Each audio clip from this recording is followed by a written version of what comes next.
Ide por todo o mundo e pregai o evangelho a toda criatura. Amém. Vamos orar.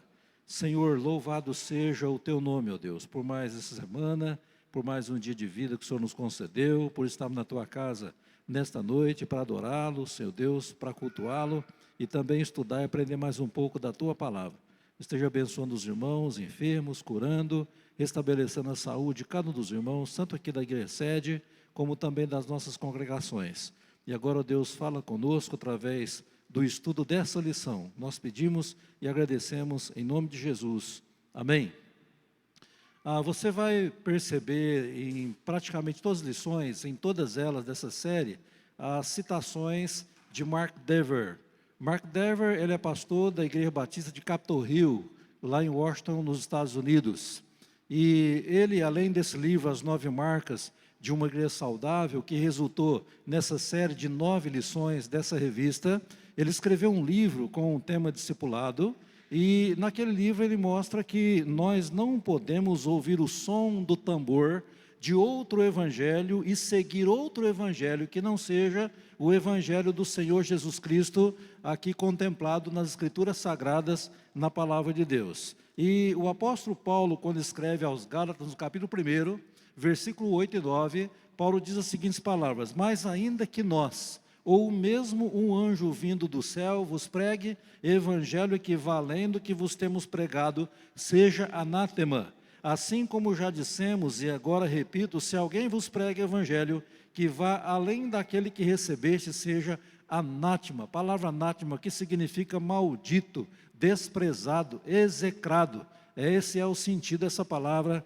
que Paulo traz aqui, que identifica aqueles que pregam e ensinam um outro evangelho que não seja o evangelho verdadeiro do Senhor Jesus Cristo. E aí na introdução da lição, o autor da mesma, ele diz: uma igreja saudável, citando em Mark Dever também, uma igreja saudável é uma igreja em que cada membro, novo ou velho, maduro ou imaturo, une-se ao redor das maravilhosas boas novas de salvação por meio de Jesus Cristo. Então essa é uma igreja saudável, igreja que gira, que vive em torno desse evangelho, que é o evangelho vivo, verdadeiro do nosso Senhor e Salvador Jesus Cristo. E aí na sequência da introdução, o autor diz as seguintes palavras: o que você responderia se lhe perguntassem, você pode falar para mim em um minuto o que é o evangelho? E aí o que você diria? Certamente não daria para transmitir toda a profundidade das boas novas.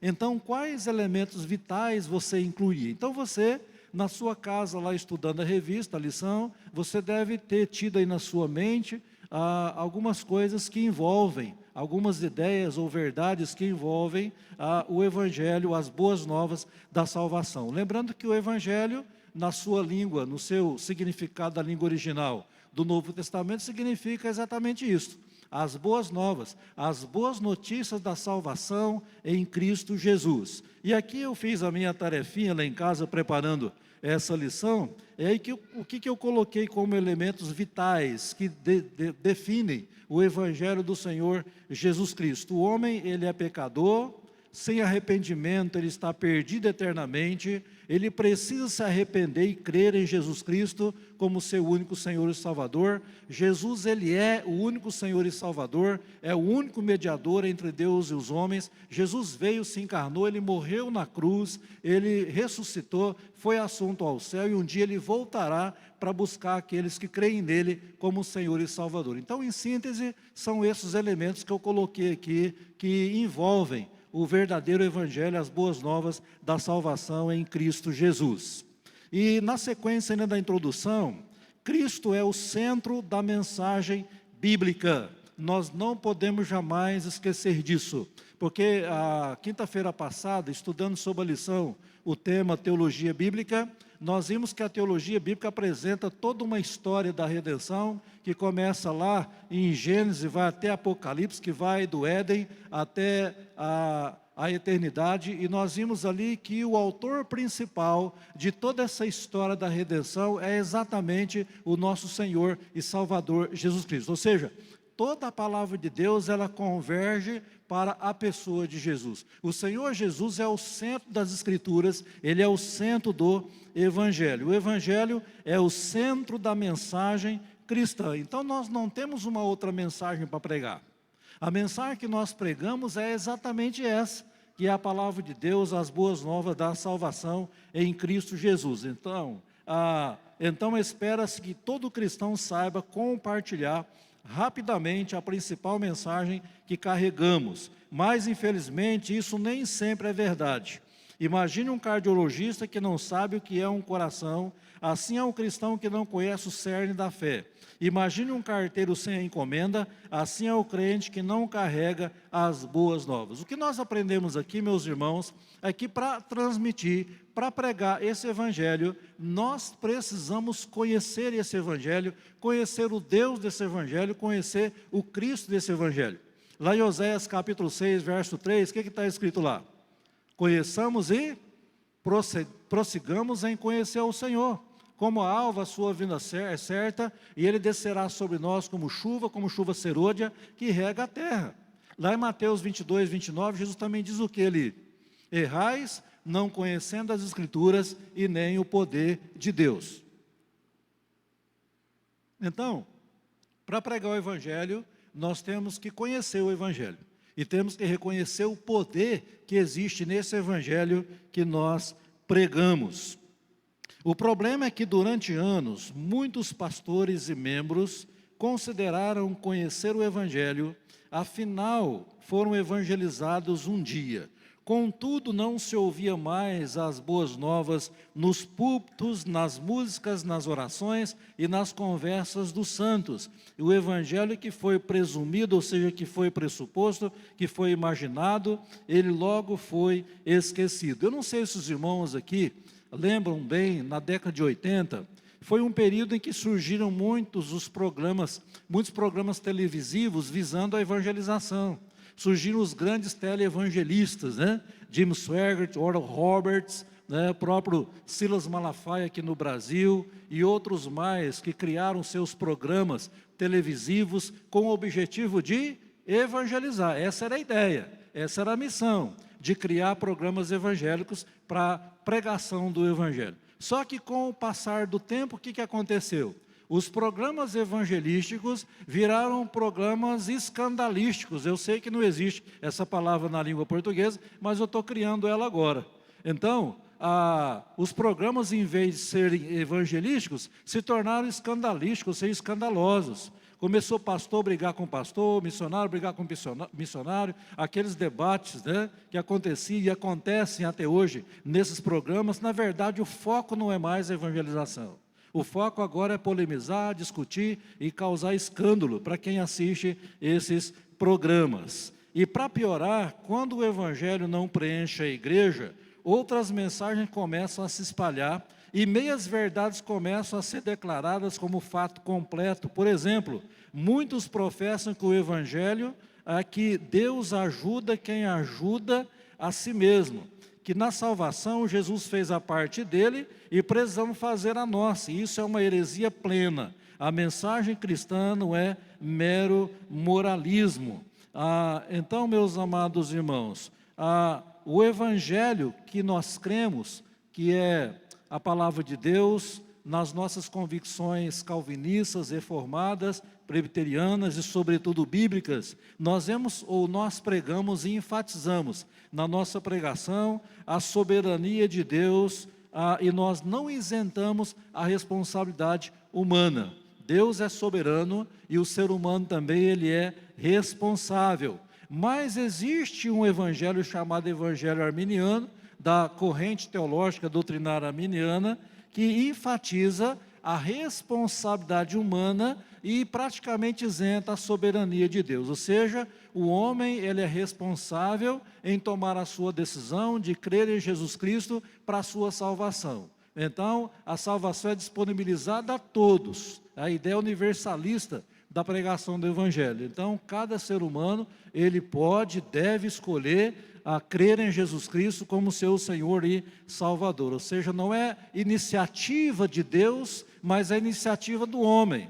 no nossa perspectiva calvinista reformada, a conversão, a salvação é iniciativa de Deus, começa com Deus, ainda que não isentamos a responsabilidade do homem em decidir-se por Jesus Cristo como Senhor e Salvador. Aí nós temos dentro do nosso calvinismo, como doutrina reformada, dois tipos de calvinismo. Nós temos o chamado hipercalvinismo, ou seja, Deus vai salvar de qualquer jeito. É o hipercalvinismo de André Sourac, essa mulher que resolveu entregar a vida à imoralidade, à prostituição, mas ela afirma que ela vai ser salva, que a salvação é pela graça, que Deus a escolheu, a predestinou, e ela vai ser salva de qualquer jeito. Então isso é o chamado hipercalvinismo, é o exagero na questão da soberania de Deus e da graça de Deus também. Mas por outro lado, o chamado hipocalvinismo, ou seja, o camarada é crente em Cristo Jesus, ele crê na predestinação, na eleição, na salvação, mas ele não tem certeza da salvação, mesmo vivendo uma vida de piedade. Então nós não podemos ir para o extremo do hipercalvinismo e nem para o extremo do hipocalvinismo, mas devemos ser calvinistas equilibrados. A mensagem do Evangelho, ela é uma mensagem que enfatiza a soberania de Deus na salvação do pecador, ainda que não isenta a sua responsabilidade também. E aí, nessa página que anuncia o tema, o Evangelho, resumido em uma frase, o Evangelho são as boas novas de que Jesus morreu na cruz como sacrifício vicário em favor dos pecadores e ressuscitou, estabelecendo o meio de sermos reconciliados com Deus.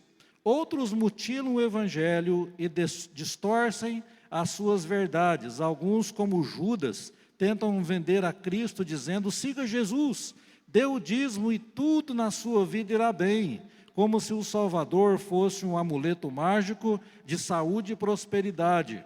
Outros querem transformar o homem no centro das boas novas, dizendo que a mensagem é somente que Deus nos ama, ou que Deus tem um plano para a nossa vida, ou que Jesus quer ser nosso amigo, porém deixa de fora qualquer menção sobre o pecado do homem e o juízo de Deus. Então, ao longo do tempo, os pregadores, líderes religiosos, vão formulando as suas ideias a respeito da mensagem do Evangelho e vão inserindo ideias humanas que não têm nada a ver com a palavra de Deus. Por exemplo, essa expressão, siga Jesus, dê o dízimo e tudo na sua vida irá bem. Esse é o Evangelho da prosperidade, que visa a riqueza, a saúde, a vitória, mas sem enfatizar a cruz de Cristo, a vida de piedade, a vida de santidade, a vida de compromisso com Deus. Deus nos ama, Deus tem um plano para a nossa vida. É o Evangelho de massagear o ego, é o Evangelho romântico, que Deus nos ama e Deus é gracioso, é amoroso e vai nos salvar por causa da sua graça, da sua misericórdia. E a ideia também que tem surgido ultimamente: quem não é dizimista não é salvo. Quem não é dizimista não é salvo. Não sei se você já ouviu alguém aí da televisão pregar essa tolice. É claro que temos que ser dizimistas fiéis, lógico, mas a salvação não é determinada por entregarmos ou não o dízimo, porque a preocupação desses pregadores não é com a salvação dos pecadores, mas é com o dízimo dos pecadores. Então, são alegações que não estão fundamentadas na palavra de Deus. E Jesus é usado, infelizmente, por esses pregadores ou igrejas por aí afora, como um simples amuleto da sorte. Eu vou lá na campanha do milagre, na campanha da vitória, na campanha da bênção, porque ali eu vou ser abençoado, e o objetivo é ser abençoado. Não é uma vida de compromisso com Deus. E pensando em amuleto também, até o próprio Evangelho é colocado como amuleto. Não sei se você já viu, eu já vi muitas vezes em estabelecimentos, ou comerciais, ou residências, a Bíblia aberta no Salmo 23, ou no Salmo 90, ou outros salmos, como uma espécie de amuleto para dar sorte, para Deus abençoar aquele ambiente, abençoar aquelas pessoas. Então, tanto a pessoa de Jesus, como o próprio Evangelho, a palavra de Deus tem sido usada de forma tão distorcida, tão deturpada nos dias em que nós vivemos. Mas então, afinal, o que é o Evangelho? Primeira pergunta desse quadrinho azul aí: que é o Evangelho? Compartilhe em 60 segundos ou menos. Aí você pode fazer essa tarefa aí, hoje não vamos fazer agora por questão de tempo, mas você pode fazer isso compartilhando com outra pessoa. Segundo, que falsos evangelhos você já ouviu? Que falsos evangelhos você já ouviu? Hoje nós temos ouvido muitos falsos evangelhos, né? O evangelho segundo o Espiritismo, o evangelho da prosperidade, o evangelho da libertação, o evangelho social, que se preocupa apenas com as necessidades materiais do ser humano e não com as suas necessidades espirituais e assim por diante. São vários evangelhos que não estão baseados, né, na verdade, no verdadeiro evangelho. Primeiro tópico, o evangelho e você. Conforme investigamos a Bíblia, embora o evangelho seja de infinita profundidade, alguns elementos fundamentais se repetem. Mark Dever, que foi o autor desse livro, As 9 Marcas, os resumiu em Deus, homem, Cristo e resposta. Aí nós temos esses quadros aí, né, com esses 4 elementos, Deus, homem, Cristo, resposta. Começamos com Deus, e devemos tomar cuidado em presumir ou supor que pessoas entendem o mesmo significado quando dizemos a palavra Deus. Alguns pensam que Deus é uma força impessoal, outros que é o primeiro motor imóvel, ainda outros podem afirmar o monoteísmo, mas o concebem como um ser monopessoal, não trinitário. São ideias, muitas delas heréticas, em relação a Deus. Existe um grupo de pessoas que são chamados de unitaristas, como por exemplo os testemunhos de Jeová.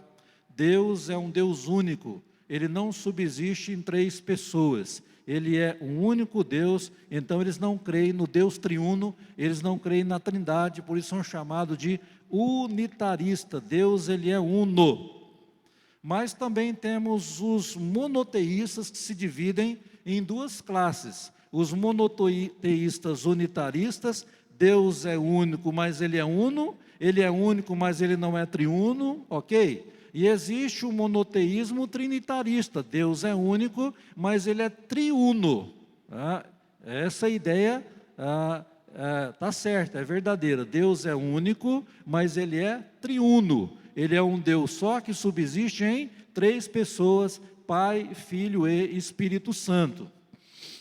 Na eternidade existia um único Deus trino, 3 pessoas e uma só natureza, o Pai, o Filho e o Espírito Santo. Comungavam em perfeito relacionamento de amor, alegria e bênção.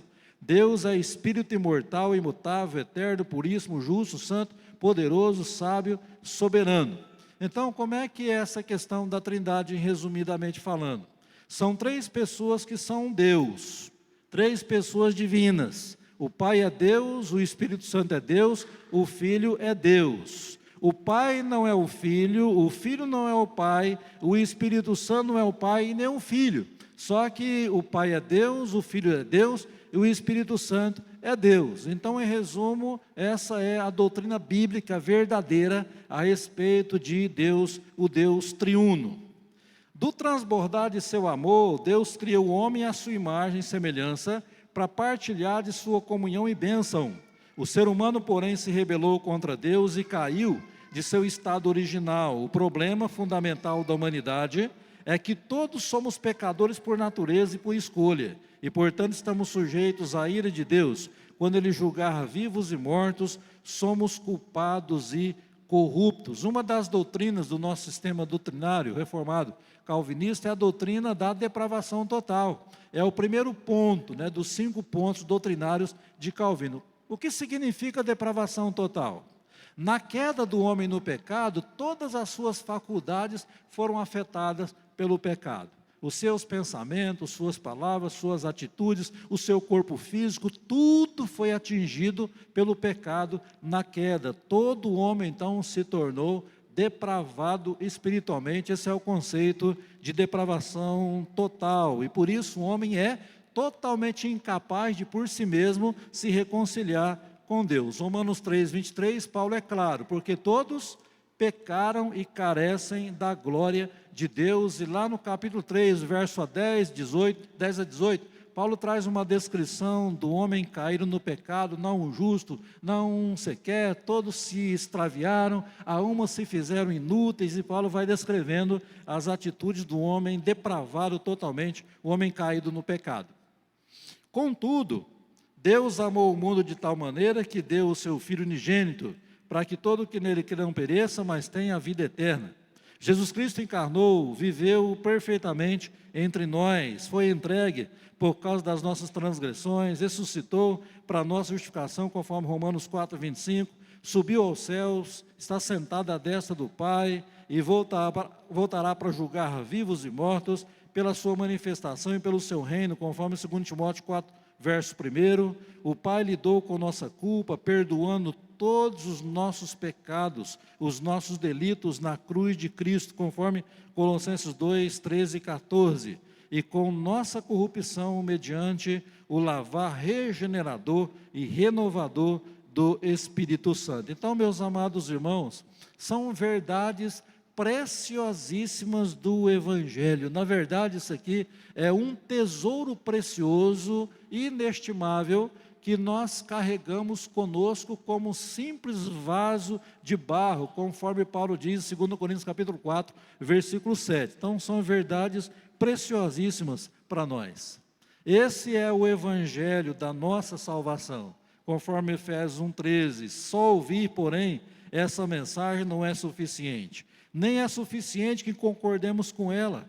Uma resposta é necessária. Jesus, quando iniciou o seu ministério, pregou o Evangelho de Deus, dizendo que o reino de Deus estava próximo, e nos instruiu a nos arrependermos e cremos no Evangelho. Então, Marcos 1, 14 e 15, diz o texto lá, depois que João Batista foi preso, então Jesus foi para Galiléia, pregando o Evangelho de Deus, dizendo que o tempo está cumprido, o reino de Deus está próximo. Ele diz: arrependei-vos e crede no Evangelho. Em Marcos capítulo 1, verso 1, o texto diz lá que esse Evangelho é o Evangelho de Jesus Cristo, o Filho de Deus.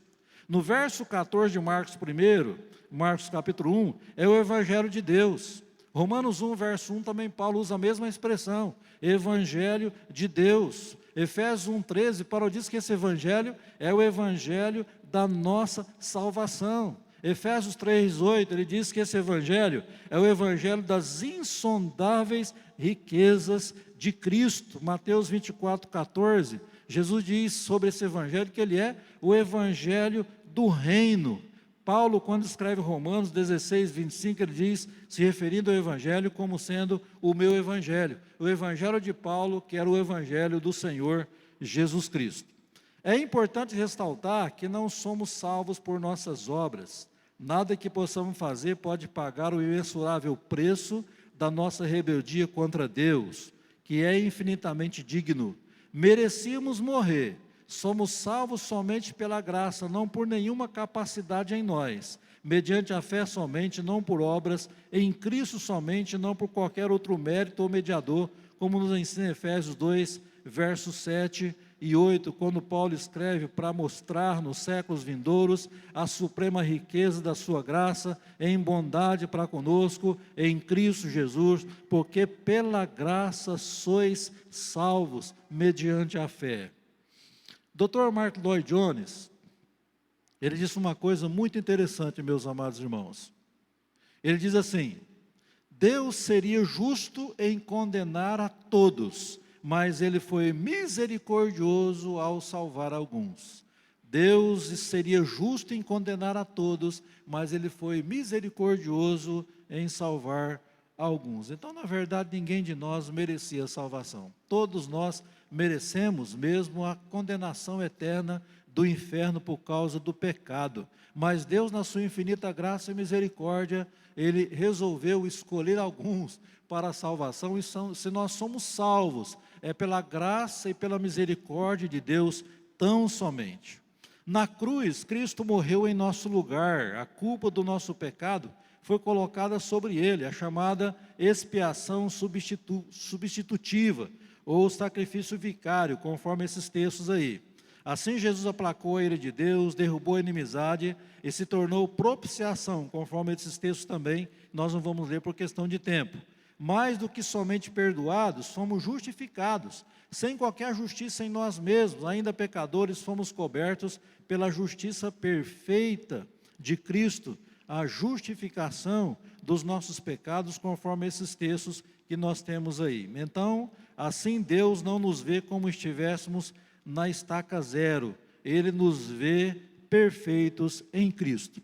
Lá em Filipenses 3, verso 15, Paulo se refere aos crentes como perfeitos, e vós que sois perfeitos em Cristo. A ideia ali não é que nós sejamos exatamente perfeitos, ou plenamente perfeitos, mas a ideia é que nós somos amadurecidos espiritualmente em Cristo Jesus. Efésios 2, verso 6, diz Paulo lá que nós já estamos assentados nos lugares celestiais com Cristo. É assim que Deus já nos antevê. Nós não estamos lá, mas de outra forma, em outro sentido, já estamos. Não estamos ainda, mas estaremos lá eternamente, assim que Deus nos antevê. 1 João 3,2 diz que nós haveremos de vê-lo como Ele é e seremos semelhante a Ele. É o já e o ainda não que nós aprendemos na palavra de Deus. Nosso glorioso Salvador obteve perdão e reconciliação, vivificação e adoção, justificação e propiciação para todo aquele que crê. Assim Paulo resume o evangelho que recebeu. Cristo morreu pelos nossos pecados, segundo as Escrituras, e que foi sepultado e ressuscitou ao terceiro dia, segundo as Escrituras, conforme 1 Coríntios 15, verso 3 e 4. Existe na teologia sistemática, uma coisa chamada Ordo Salutis, é uma palavra da língua latina que significa ordem da salvação. Eu já falei sobre isso aqui algumas ocasiões na igreja. Então, o que é a Ordo Salutis? A ordem da salvação é o conjunto daqueles passos, daqueles estágios que promovem a salvação do pecador como obra de Deus. Então, nessa ordem desses estágios da salvação, nós temos primeiramente a justificação dos nossos pecados, a vocação, o chamar de Deus ao pecador para crer em Jesus, a regeneração, o novo nascimento, a adoção, nos tornamos filhos de Deus, depois vem a conversão, que nós vamos estudar na próxima lição, a santificação e depois, por fim, a glorificação final. Então, são os estágios da nossa salvação, da nossa redenção, realizados pelo próprio Deus. Aí nós temos nesse quadro aí azul, leia Romanos 3, 23 a 28 e responda. Primeira pergunta: por que é importante entendermos que todos pecaram para compreendermos as boas novas? Eu respondi aqui, talvez você tenha respondido a mesma resposta. Todo pecador precisa de arrependimento e de salvação. Se o pecador morrer no estado de pecado, longe de Deus, ele vai para o inferno eternamente. Então, por isso a necessidade de entendermos que todos pecaram, para nós compreendermos as boas novas do Evangelho. O que significa dizer que fomos justificados? O que significa isso? A justificação pela fé.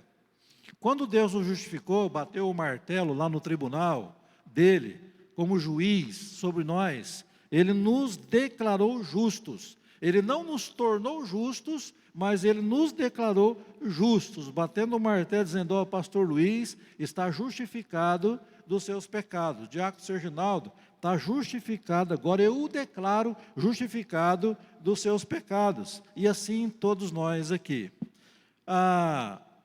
Terceiro, por que Paulo é redundante, dizendo gratuitamente, por sua graça? Então a nossa salvação, a nossa justificação, ela é gratuita e pela graça de Deus. O que significa isso, irmãos?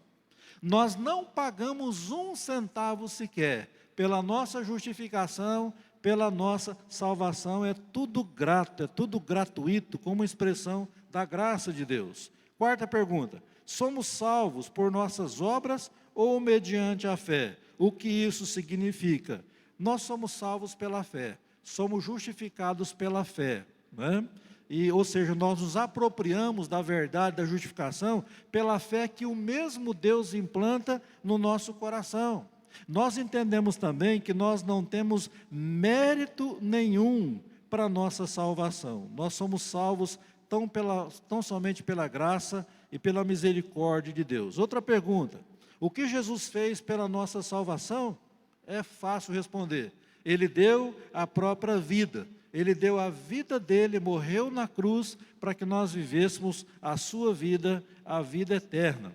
E por último, é a nossa fé que salva ou a obra de Cristo? Também pergunta fácil de responder. Nós somos salvos pela obra de Cristo e não pela nossa obra, nossas obras ou nossos méritos. Segundo tópico aí, o Evangelho e a Igreja. Deus, homem, Cristo, resposta, resume bem o Evangelho em seu aspecto pessoal. Como podemos ser salvos? Seria, porém, errado assumir que o Evangelho é individualista, afinal o nome do nosso Salvador é Jesus, porque Ele salvaria o seu povo dos pecados deles. Cristo não deu sua vida por crentes isolados, mas por sua igreja, conforme Efésios 5, 25b ao 27. Assim, precisamos considerar o Evangelho em seu aspecto comunitário, em seu aspecto macro. Para isso, podemos resumir a apresentação em outros 4 termos: criação, queda, redenção, consumação.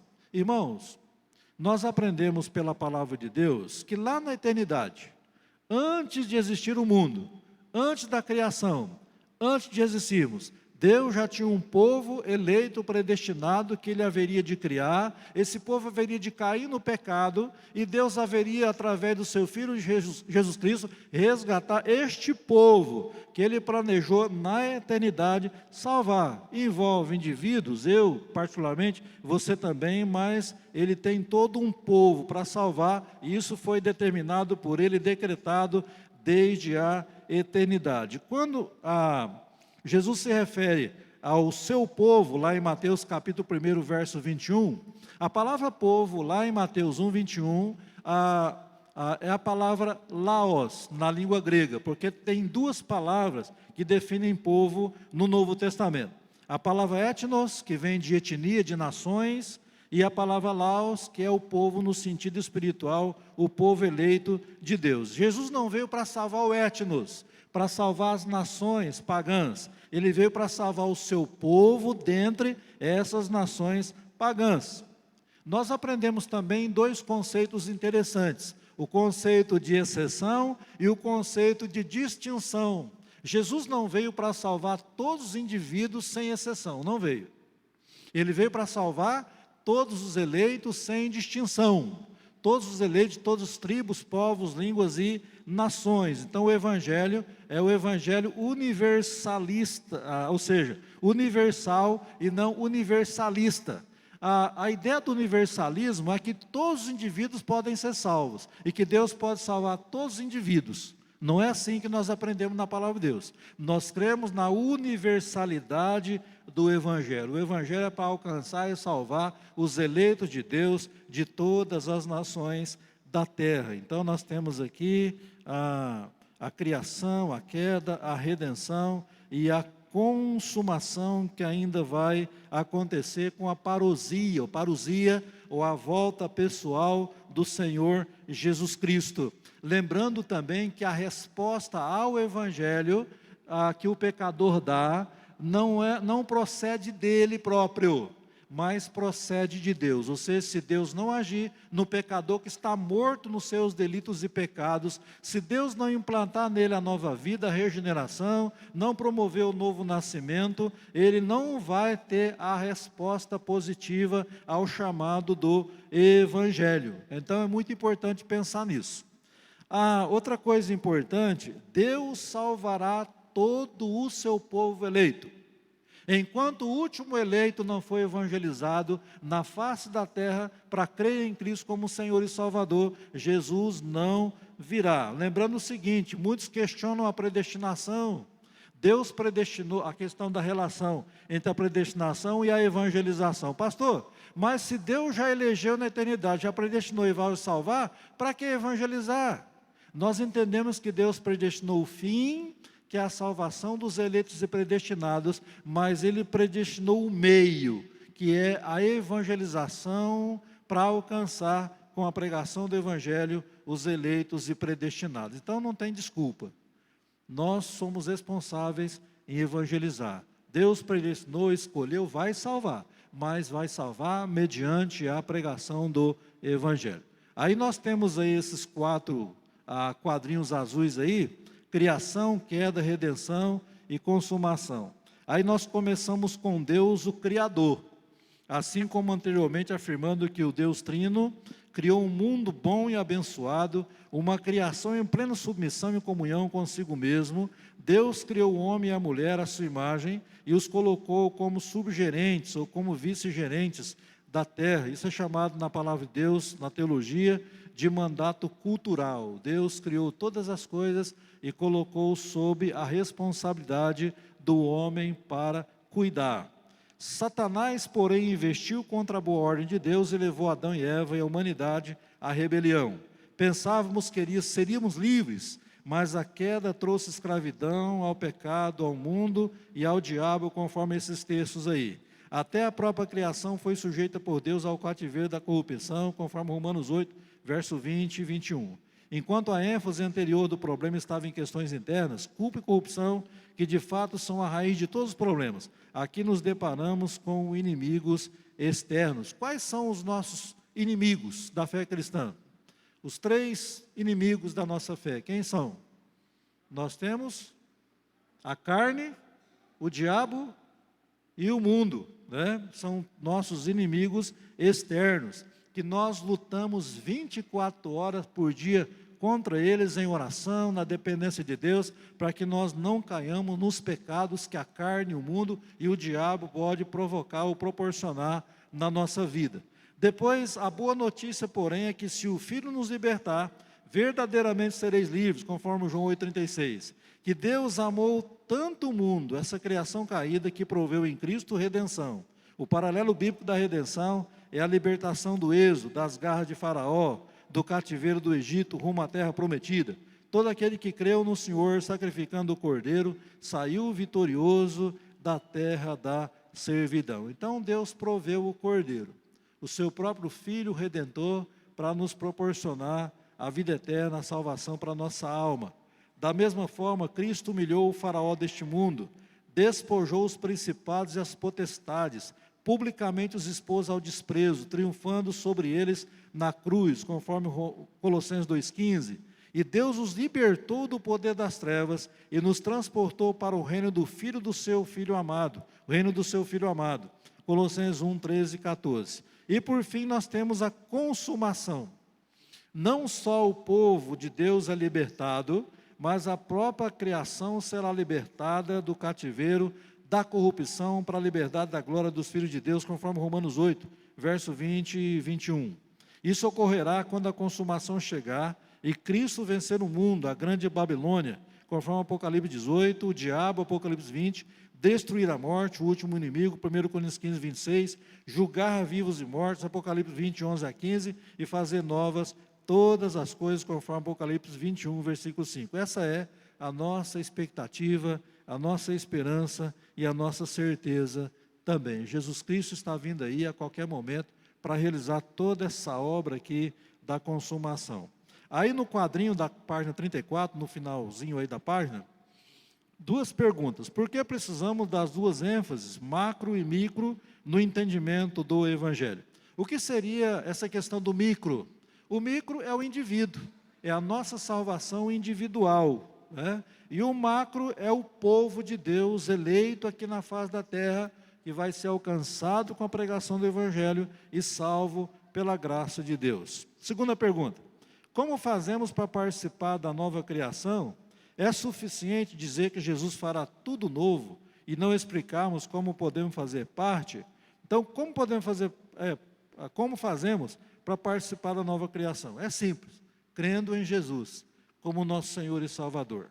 E por que não é suficiente dizer que Jesus fará tudo novo se não explicarmos como podemos fazer parte? Não é suficiente, nós precisamos explicar como fazer parte através de quê? Da evangelização. Então nós levamos ao pecador essa mensagem e apresentamos para ele como é que ele pode fazer para fazer parte também da nova criação.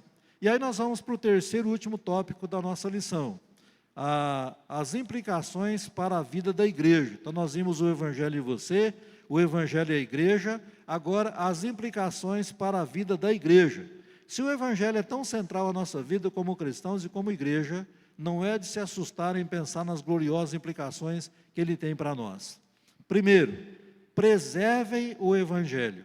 A primeira responsabilidade que temos como igreja de preservar o Evangelho.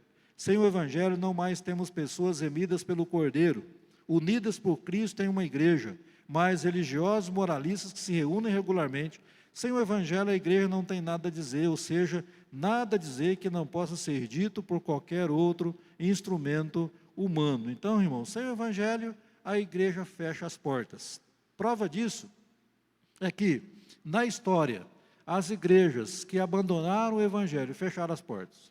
Prova disso são as igrejas na Europa que foram influenciadas pela reforma protestante do século XVI, como nós já temos falado aqui, na Suíça, na Alemanha, na Inglaterra, na Holanda e na França e outros países mais que foram influenciados pela reforma, as igrejas se fecharam porque abandonaram o Evangelho. Então, irmãos, temos que entender, devemos preservar o Evangelho, porque o Evangelho é a única mensagem que cura, é a única mensagem que liberta, a única mensagem que restaura o pecador, que transforma o pecador e que salva o pecador. Por isso o Evangelho precisa ser preservado pela igreja.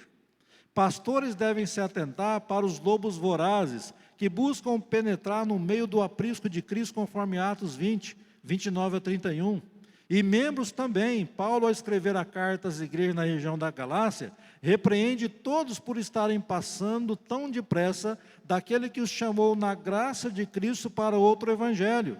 Ele responsabiliza todos os membros daquelas igrejas por preservar o evangelho, ou seja, os irmãos da Galácia, eles ouviram o som do tambor de outros evangelhos, pregados pelos falsos mestres, os mestres judaizantes, que foram inseridos, infiltrados nas igrejas da Galácia.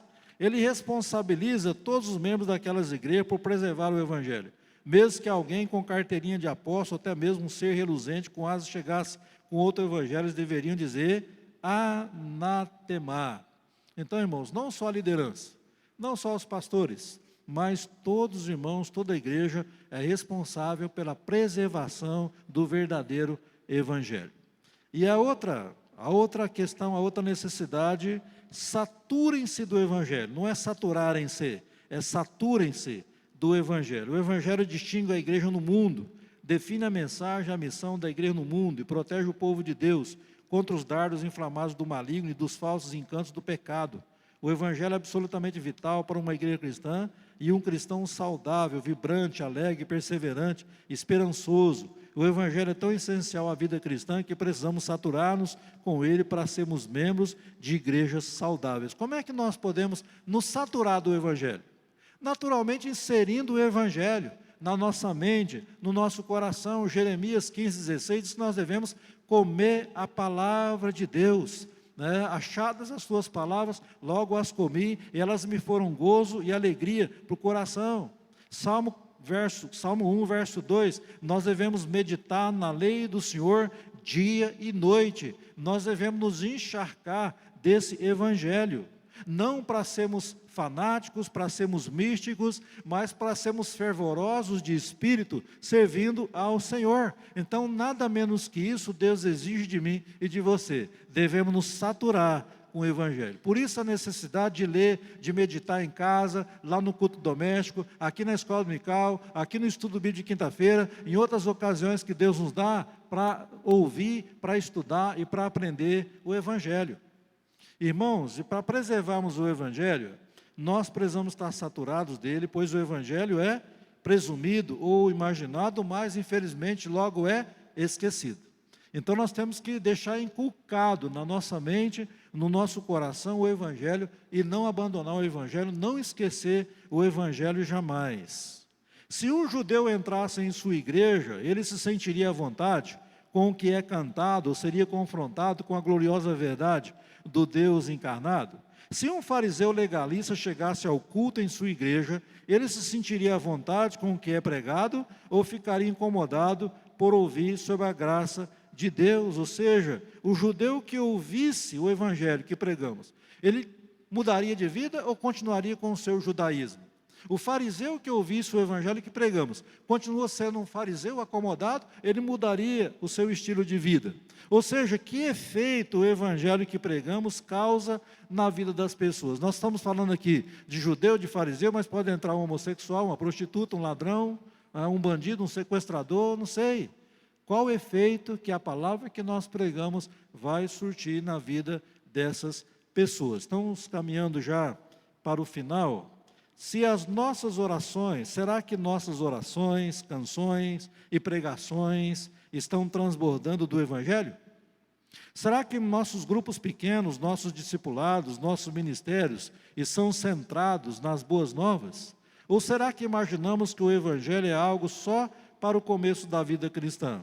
Ou que podemos crescer em santidade por meio de mensagens moralistas de nossos próprios esforços? Se removermos a cruz do centro do evangelho, se a movermos para o canto ou a substituirmos com qualquer outra verdade, como centro, o âmago e a fonte das boas novas, então vamos apresentar ao mundo algo que não salva e, portanto, não é realmente boas novas. Então temos aí muitos movimentos, muitas religiões, pregando um evangelho que não proporciona a salvação do pecador. Produz o entretenimento, produz a autoajuda, produz um certo alívio, massageia o ego, mas não proporciona a verdadeira salvação na vida dos pecadores.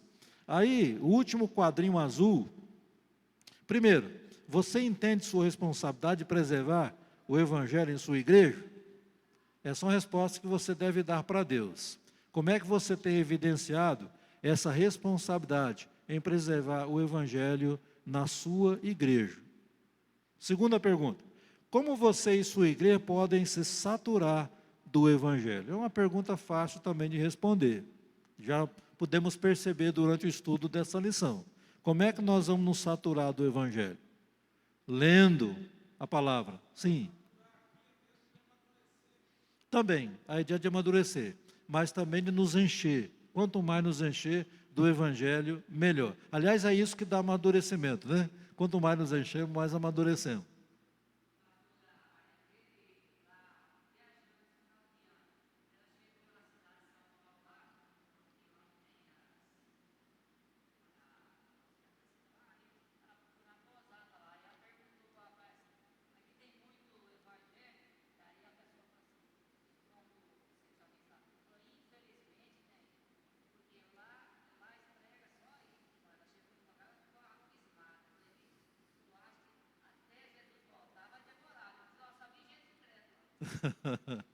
Pois é.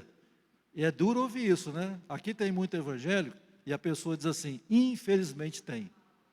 Deveria ser diferente, né? Aqui tem muito evangelho, muito crente. Felizmente tem, graças a Deus tem. Mas essa é a realidade hoje no Brasil, né? O evangelho tem sido um evangelho banalizado, né? Pelos escândalos que acontecem, né? Pelas atitudes absurdas em relação ao evangelho, à vivência do evangelho, à pregação do evangelho e assim por diante. Então, como é que nós nos saturamos? Lendo a palavra de Deus, meditando nela, estudando-a em todas as ocasiões que nós temos oportunidade para isso, nos aprofundando, né, no evangelho, tanto individualmente como coletivamente, lá em casa, aqui na igreja ou em qualquer outro lugar. Devemos aproveitar ao máximo as ocasiões para nos saturar do evangelho da palavra de Deus. Agora, concluindo, como vimos na primeira lição, sem o evangelho não temos uma igreja verdadeira. Podemos ter um clube religioso, mas não a igreja de Cristo. Sendo assim, precisamos conhecer, preservar e proclamar o evangelho. Na próxima lição sobre a conversão, nós vamos ver alguma coisa dessa natureza aqui. Igrejas hoje que são meros clubes de reunião. A igreja inclusiva, que aceita todos, mas aceita tudo. A igreja contemporânea, né, que tem pastores gays, casamento de homem com homem, casamentos homoafetivos, e louvam e adoram a Deus e pregam a palavra de Deus como se tudo fosse a mais perfeita normalidade.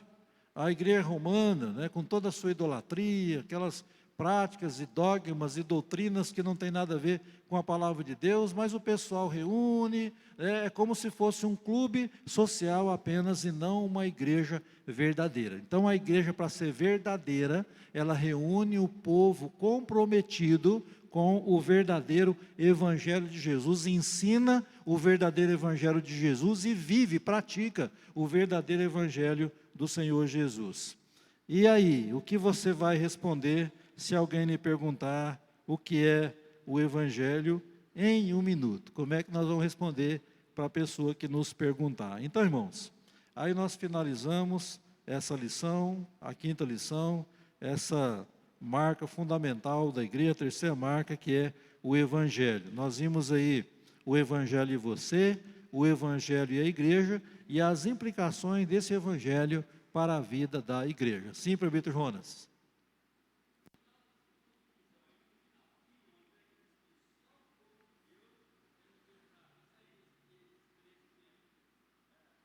Só o povo de Deus é libertado? Deixa eu ver, pode mostrar para mim. Aqui,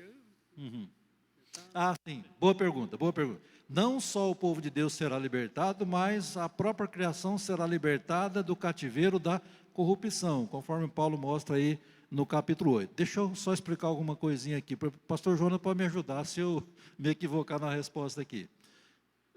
Há opiniões divergentes sobre essa libertação da criação do cativeiro da corrupção.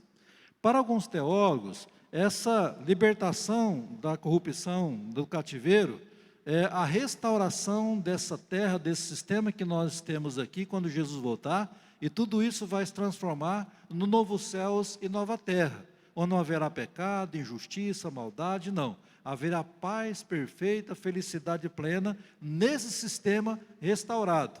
Eu confesso que eu pessoalmente compactuo com essa ideia. Há teólogos que dizem que não é isso aqui, porque que isso aqui vai ser destruído tudo, né, com fogo, conforme lá 2 Pedro capítulo 3, vai ser tudo destruído isso aqui, e Deus vai criar um novo sistema, novos céus e nova terra. Então essas duas ideias que correm aí entre as opiniões, entre os teólogos, né? Então, aqueles que creem que todo esse sistema vai ser restaurado, mas essa é a ideia de testemunho de Jeová. Não é porque eles pensam assim que nós também não podemos pensar, porque o texto dá base para isso, né? É claro que é um assunto que demanda mais estudo, mais análise, mais pesquisa, mas a princípio são essas duas opiniões que existem, né? Todo esse sistema aqui será restaurado, novos céus, nova terra, ou tudo isso aqui vai ser destruído pelo fogo, não pela água mais, e Deus vai criar um novo sistema, novos céus e nova terra. Ok? Deu para responder, presbítero Jonas? É só um resumo aqui, né? Mas eu quero adiantar que as opiniões se dividem em relação a esse assunto. Exatamente. Então, Paulo diz que toda a criação geme e há um tempo só suporta as aflições por causa do pecado, mas a própria criação será redimida do cativeiro do pecado quando Jesus voltar.